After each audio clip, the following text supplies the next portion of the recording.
So I had to weigh pros and cons here.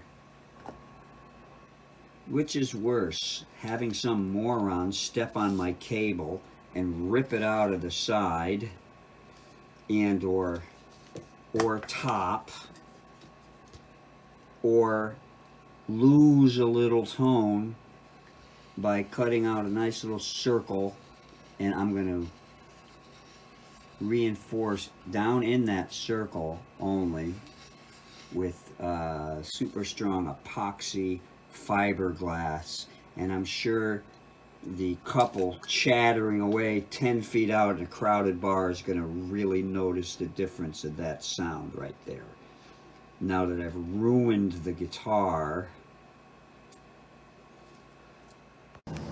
And here's the carbon fiber reinforcement for the output jack placement. That's where I've ruined the sound. I ruined the sound of the guitar. Okay, so here's the two proposed braces that I've cut. So far, all I've done is snick the end off on both of them. Just snick the end off a little bit. Get it to fit down the curve. And then I'm going to, after much gnashing of teeth, fit this to the belly. As I believe I've mentioned, I'm going with an X bracing. So what I did was I started with a straight piece of wood, and take a compass and you use it to follow the curve of the belly, and hog it down like that, and then you get it close, you're able to actually just do it with a pencil. Trace that and plane it down. So that's where I'm at right now, doing side A.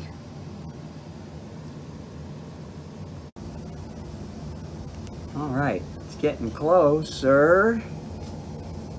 Couple of high spots here. I'm going to resort to the chalk marking now. Take the high spots off of brace A. All right, it's getting closer.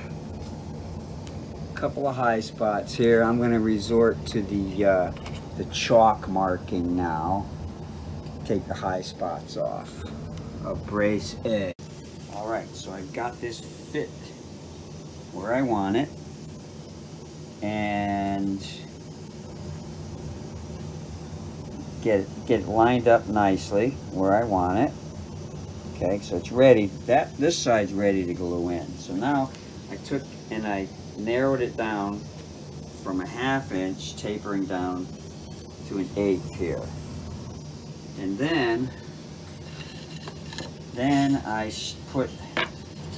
made a mark where I want the X, the other bracing B.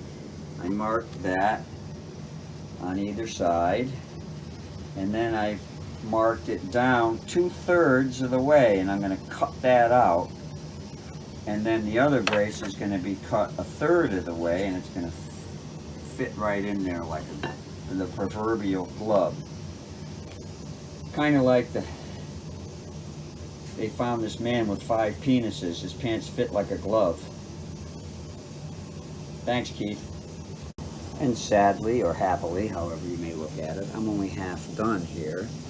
But now what I'm going to do is scribe this line along the edge of this proposed brace and do the same thing that I just did with the other one.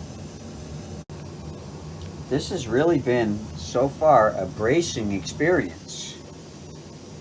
My various creative activities, I've had baffling experiences with speaker cabinets, riveting experiences with amp chassis. I guess I'm just going to chalk this up as a bracing experience. Okay, I've glued it, clamped it, and that wiped out the squeeze out, and there's no gaps there. There's some shadows, but, and some pencil marks, but that is glued down pretty good. Notch is cut, center hole. I put a little screw in there just to line it up. All right, I think I did everything right.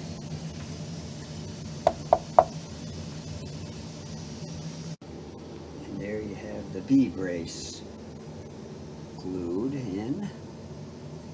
I squeeze out along the whole length. Alrighty. Alright, so I've got the bracing all glued in. This is all the bracing I'm going to use right here. The cross bracing, X bracing. That's it, baby. And I used Bob Benedetto's book.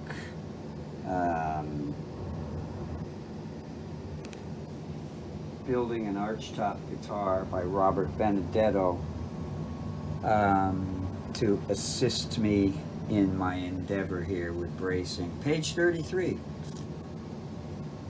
Alrighty. Alright, the bracing is finished and rough sanded.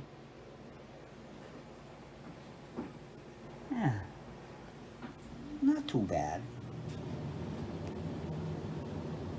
Not too bad. Like it. Here's the first tentative color coat. Not too bad. I'm kind of liking it. And there's the second color coat. And that's about where I'm going to leave it. What can I tell you? It is what it is, and that's all what it is. Well, while I was at it, I decided to remove the sheetrock repair here.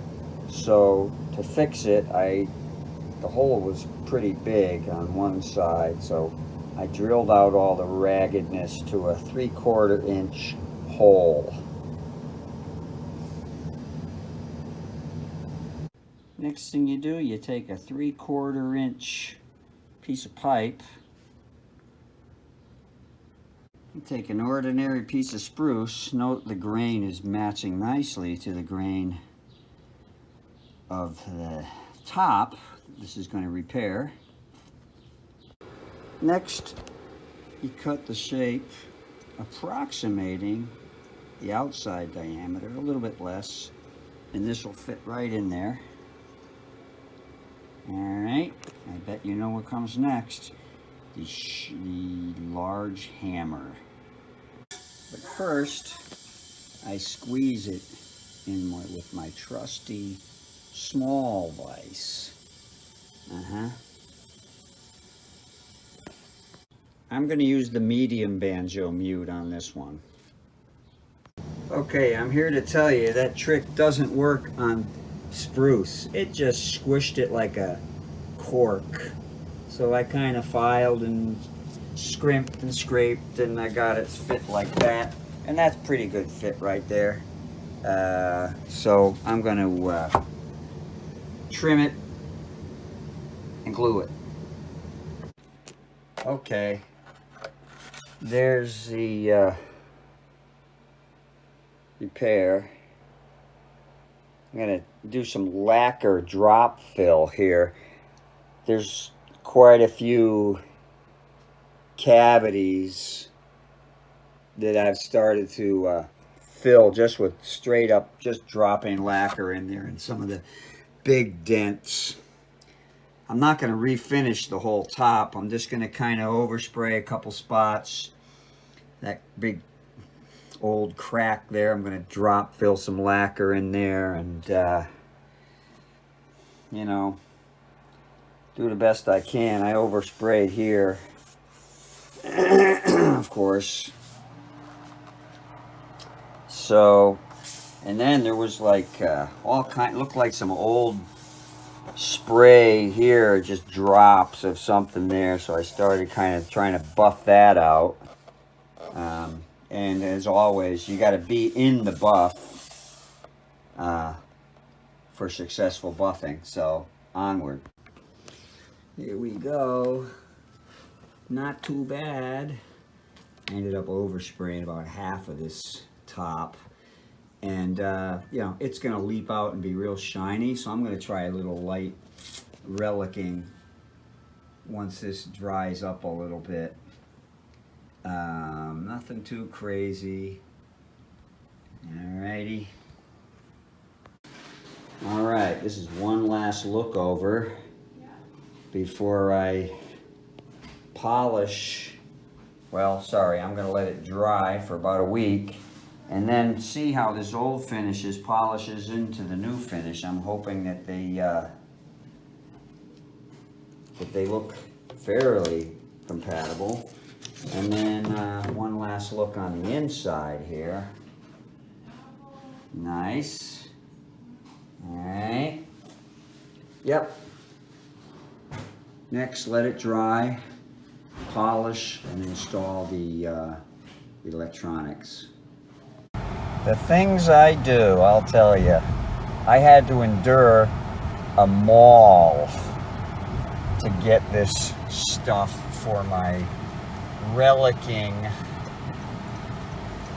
of the new finish. Hopefully it works the way YouTube says it will. So we'll see.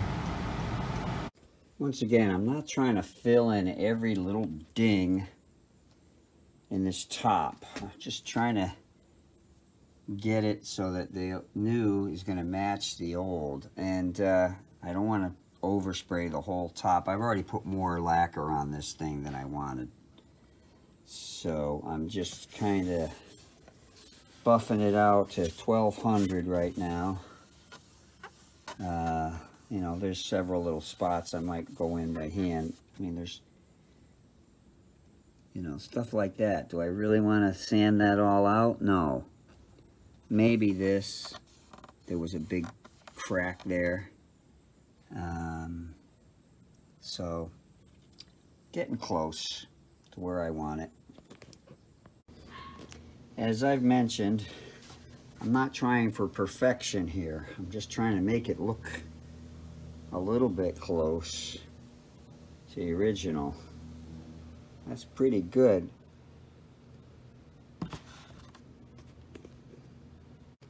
So let me outline what I'm going to do here to kind of get a little crackle going to match the cracked finish back here. I'm going to use a hair dryer, not a heat gun. It's a little bit less heat, and I'm going to hit a spot about that big, and then I'm going to ignore the directions here where it says not where it says never shake or tilt, use in upright position only. I'm going to use it in the inverted position only. And the UL Laboratories or whoever can kiss my grits. So after I heated that area right there, look at all the, and then hit it with the upside down end dust jar, just a real quick look at that. It looks like it's 90, or compare it to that side. I don't know if you can see that, but there's absolutely no crackles on that side, and this side is pleasantly crackled. It looks just like an old finish. I don't know if you can see that. See? There you go. And over here, nothing. All right, I'm going to continue on and do that top like that. It looks great. I don't know if you can see that, but the finish now has dozens and dozens of little cracks in there. I'm going to stop right here. And someone told me that Gibson oftentimes, particularly on things like the 335, 355, etc., that they installed the electronics on the top before they assembled the guitar. So that's what I'm gonna do, George. That's what I'm gonna do. I'm going to assemble the electronics in the top first, George. That's what I'm gonna do. All right, step one, install the pickup, and I put some brass grommets in there rather than washers. I don't know how these guys at Gibson did this through that hole in the F hole. I have no idea. I don't think so, but hey, why bother? You know, I hunted around, I had some vintage pots, and I was like, man, I don't want to put these in and not have them work after a couple of years, so I'm putting brand new modern pots in. So kill me.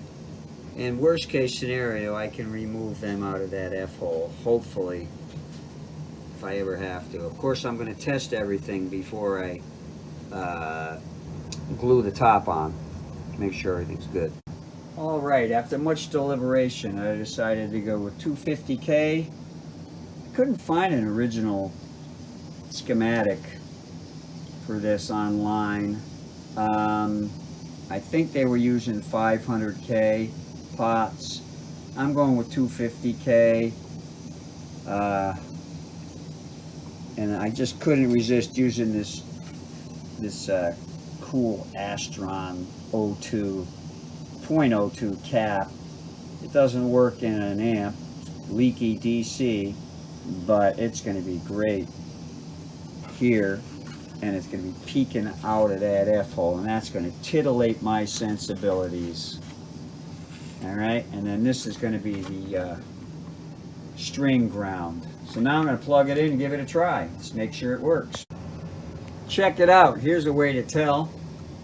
Something everybody has around their house, a steel tuning fork. And it's working. You can do the tap test too. So tap test, volume control off. All right, tone control. Here it is all the way off. Tone control works. And these were the knobs I could find. This one is close to an original. And this one, I didn't have a match. If anybody out there in YouTube land has either one of these to match, especially that one, let me know. I'll buy that sucker off you for a small, phenomenal fee. Anyway, this top is done. Ready to get glued back on to the body. Oh yeah, man. Oh yeah.